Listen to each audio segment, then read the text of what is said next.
Welcome to GORACT HOPT, where every second counts and every moment tests your strategy, courage, and mind.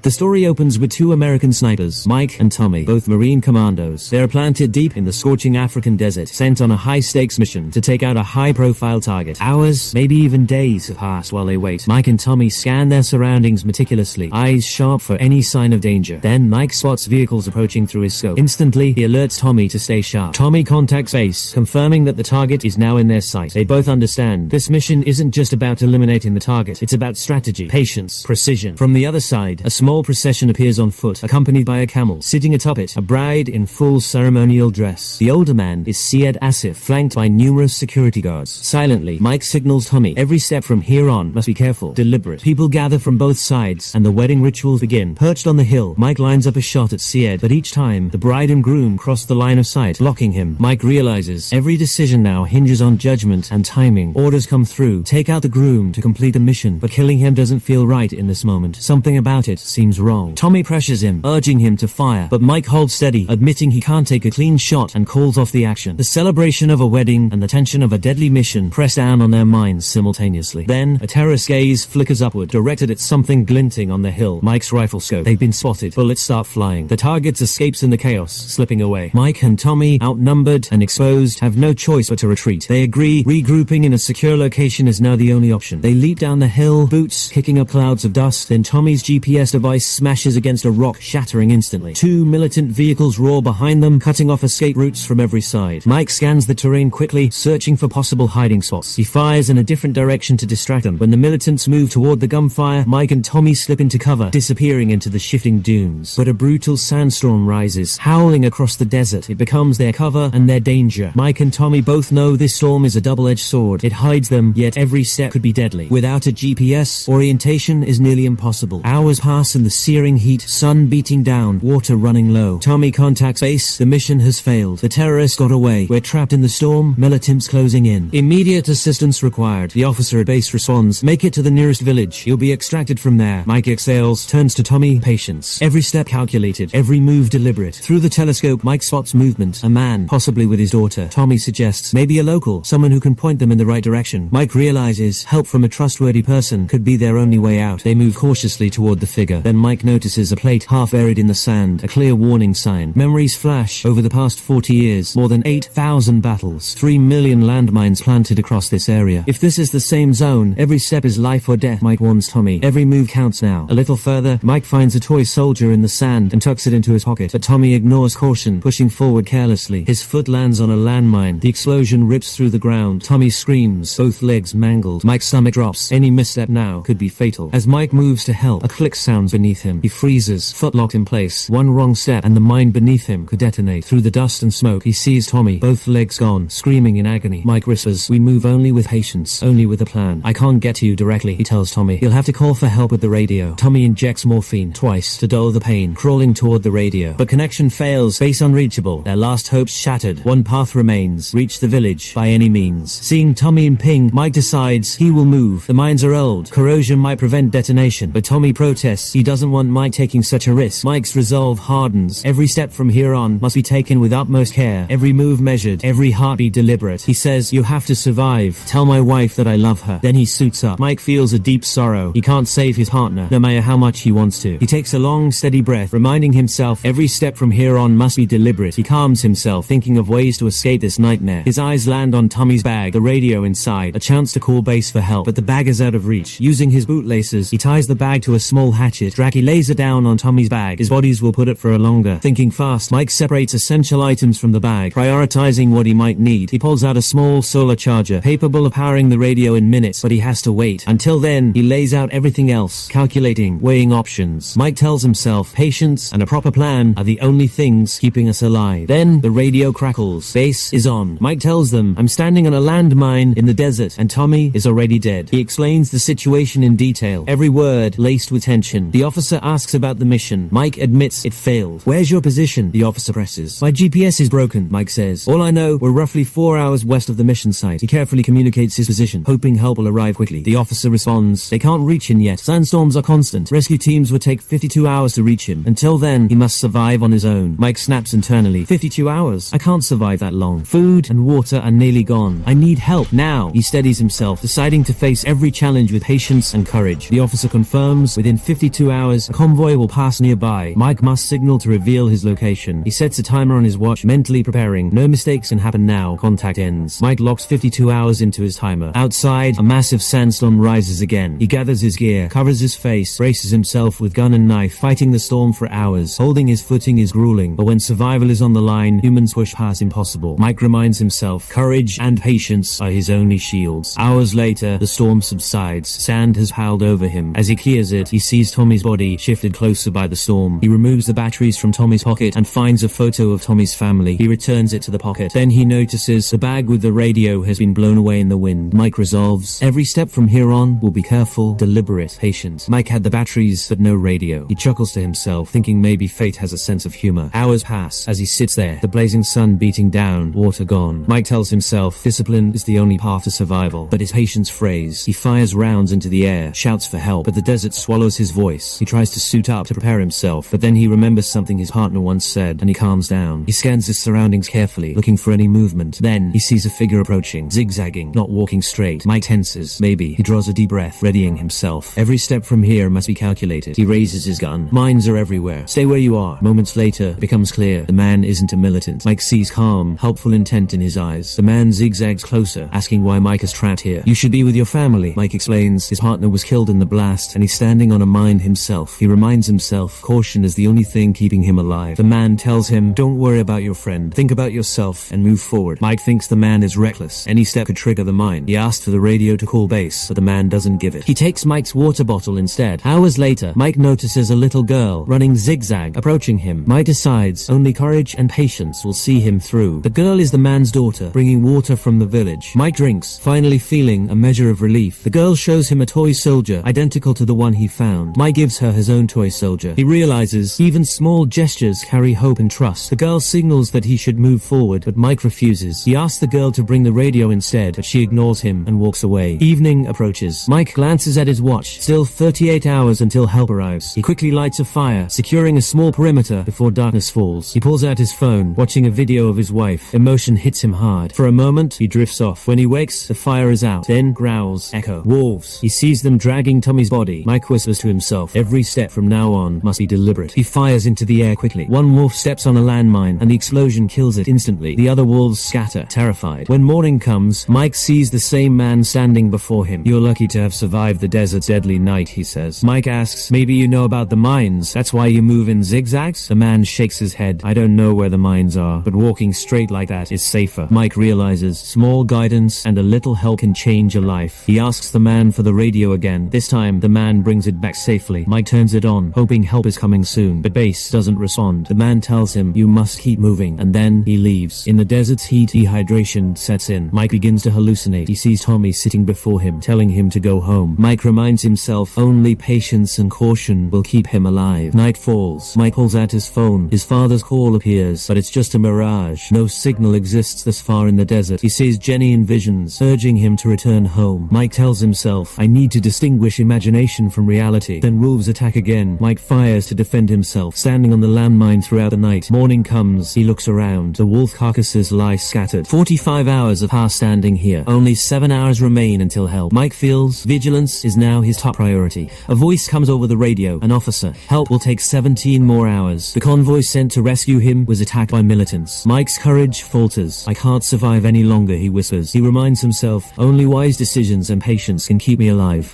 The officer says, someone wants to talk to you. It's Jenny, his girlfriend. Mike apologizes, regrets every mistake, begging her forgiveness. He sees Jenny sitting in a sofa before him. As he reaches for her, he nearly falls. He realizes even small help in tough times can change a life. A man arrives, steadying him, tending to his wounds. Mike thanks him, and also thanks Herbivar and his daughter for bringing him water. Herbivar explains, I remove landmines and sell them in the market. I replace them with tin cans to trigger metal detectors. It's how my family survives. Mike resolves, from now on, every step will be taken with patience and wisdom. But one day, while removing mines, an explosion takes one of his legs. Life feels dark, hope nearly gone. Yet when his wife and daughter come into his life, everything changes. Mike realizes hope and humanity are the greatest strength. My daughter, the one who came to give you water, she was with me when the blast happened. She didn't make it. Mike listens, feeling a deep sadness. But I'm glad she came to you, Berbavar says. You're lucky, you have a family. Now, that's why you have to move forward, no matter the outcome. Mike thinks, sometimes even a small act of help can change your life. As Berbavar prepares to leave, Mike sees his daughter one last time. She walks a short distance, then vanishes. Memories flood him. His father, hurting his mother when he was young, hospital visits, moments with Jenny, some of the few good times. He whispers to himself, every step from now must be taken with patience and planning. Then, a message comes over the radio. The officer says, the rescue team is approaching your location. You must signal to confirm your position. Mike grabs the flare gun nearby, but before he can fire, militants open fire. One bullet hits a landmine, the explosion sending the flare gun flying from his hands. Mike inhales deeply, deciding every step from here on must be deliberate. Bullets fly around him. The landmine detonates, sending a cloud of dust into the air. Mike lines up his sniper rifle and takes out the two militants. The rescue team is searching relentlessly, but Mike is nowhere in sight. He reminds himself one mistake now could cost his life. Scanning the area, he spots the only chance to escape. The flare gun lies just out of reach. Hesitation could mean never leaving alive. Summoning courage, he takes the step forward and sees no explosion. Relief washes over him. As he clears sand away, he finds a tin can with a toy soldier inside. Berbavar's words echo in his mind, how he and his daughter used tin cans to replace landmines. Mike vows every step now will be taken with patience and caution. Exhausted, he collapses to the ground, tears running freely. Regret hits harder than relief. If only he had moved sooner, maybe Tommy would have survived. He fires the flare gun, signaling for help. Courage and timing. Mike feels the weight of both, and how one right move can change everything. Soon, the rescue team arrives. Finally, Mike is shown returning safely to his country. The toy soldier from the desert hangs around his neck. At the airport, he sees Jenny waiting. He apologizes, then proposes. Mike whispers to himself, family and hope are my greatest strength. The film ends with the message, no matter how deep the struggle, with hope and courage, a human can always prevail. If you were out here in this desert, would you survive or just become another story? Every second counts. Tell me in the comments what you do, and don't forget to subscribe GORACT HOPT so the next time danger strikes, you're the first to know.